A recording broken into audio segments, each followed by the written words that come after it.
6:37. Let's freshen up for the day.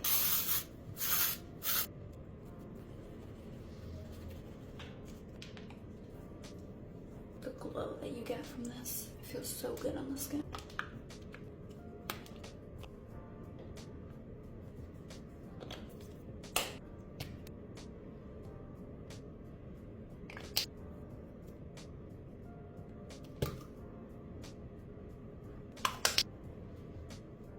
There's not a lot of chatting in this video. I'm not a morning person, to say the least, and I didn't sleep well last night, so I hope everybody stayed safe last night. I'm sending prayers for everybody who got affected by this.